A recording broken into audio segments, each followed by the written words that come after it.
Hey, what's up guys? Welcome back to ProFabricationTechniques.com. In this video we're going to go over how to weld a 1/4 inch corner joint, and we're going to throw in some under the hood footage so you can kind of see how I weld it. Also, we're going to go over anti-splatter and that Novus plastic polish, so enjoy. Okay, here's our 1/4 inch quarter joint. You can see I kind of have it on an angle. That helps in welding. You got gravity on your side, you know what I mean? As you can see here, I'm sliding my hand down, and as I'm sliding my hand, I'm kind of collapsing it at the same time. So to weld this joint, what you want to do is you want to start off, close off the end, pull back, push forward, and you're going to break the edges of the steel. As soon as you break the edges, you know you got to pull back. Then you're going to push forward, break the edges, and pull back in. Try to do that as consistently as possible. So since this is a 1/4 inch material, I'm going to go nice and slow. And as you can see here, I'm not doing the lowercase e technique. I'm just aiming that wire right in the center of the joint, and I'm just letting that molten pool build up and flow over the edges of the joint. Nice and slow, because it's a 1/4 inch.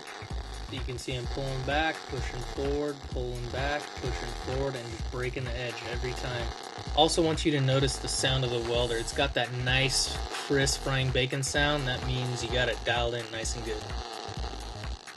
So what you want to do when you get to the end of the joint is give it a little swirl to seal the end of the joint off, and you're done. The end product looks pretty good, so let's go over and check out some products and accessories that I use.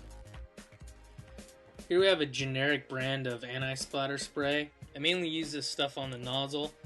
Makes a nice little coating on the inside so all the splatter doesn't fuse to it and making it extremely hard to chip out. So I spray this stuff on, every 5 welds or so. I also spray this stuff on the parts that I'm welding. If I'm welding by threads, I'll spray it on the thread so it doesn't get stuck in there.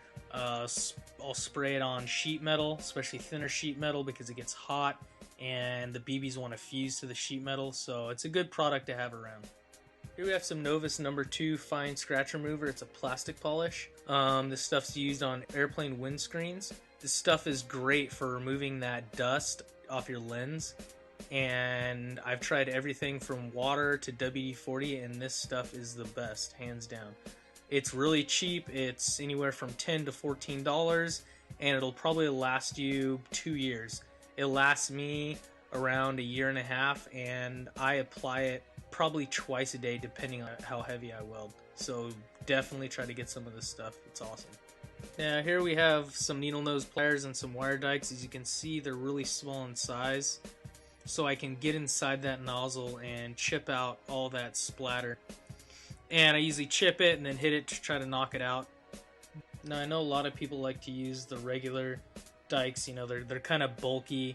They have that pointed end that reaches inside the nozzle, but I've found that these actually seem to work better for me. They're small, they're portable, you can stick them in your pocket, and they clip the wire really easily. If you get a buildup of slag on there or something like that, it cuts it no problem. Well, thank you guys for watching. I hope you enjoyed the video. Be sure to go over to the forum, and if you have any questions, trying to dial your welder in, TIG, MIG, whatever, any issues with your welder, types of gases, products, or anything, just shoot over there and we'll be glad to help you out and try to get you on the right track. Thanks, guys.